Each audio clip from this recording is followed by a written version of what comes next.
বেগুনের ডগা ও ফল ছিদ্রকারী পোকা, ব্রিঞ্জল শিউট অ্যান্ড ফ্রুট বোরার। পরিচিতি: পাখায় বাদামি দাগযুক্ত সাদা রঙের স্ত্রী মটকুচি ডগা ফুল, কুঁড়ি এবং ফলের বৃতিতে একটি একটি করে ডিম পাড়ে। ডিম ফুটে লালচে গোলাপি রঙের কিরা ফুল, কুঁড়ি, কচি ডগা ও বৃতি ছিদ্র করে ভিতরে ঢোকে। আক্রান্ত ফল থেকে কিরা বের হয়ে মাটিতে পুত্তলি অবস্থায় থাকে। ক্ষতির ধরন: কিরা, কুঁড়ি, পাতার বোটা, কচি ডগা ইত্যাদি ছিদ্র করে খেতে খেতে ভিতরে ঢুকে সুড়ঙ্গ তৈরি করে।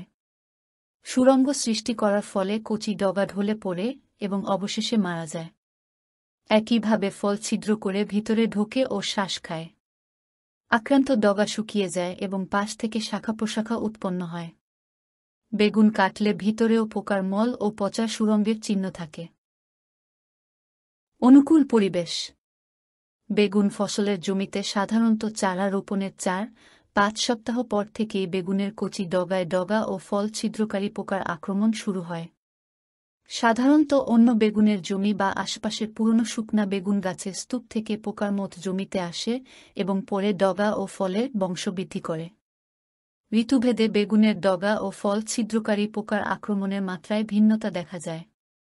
উষ্ণ এবং আর্দ্র আবহাওয়া এ পোকার বংশবৃদ্ধিতে সহায়ক ভূমিকা পালন করে বলে গ্রীষ্মকালে এ পোকার ব্যাপক আক্রমণ পরিলক্ষিত হয়।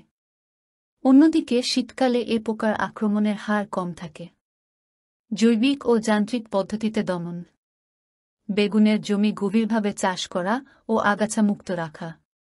প্রতি সপ্তাহে অন্তত একবার আক্রান্ত ডগা ও ফল ছিঁড়ে ধ্বংস করতে হবে এবং জমি পরিষ্কার পরিচ্ছন্ন রাখতে হবে।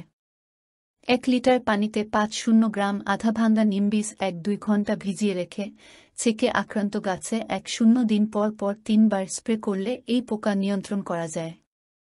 সেক্স ফেরোমন ফাঁদ ব্যবহার করে পুরুষ মদ ধরে এদের বংশ কমানো।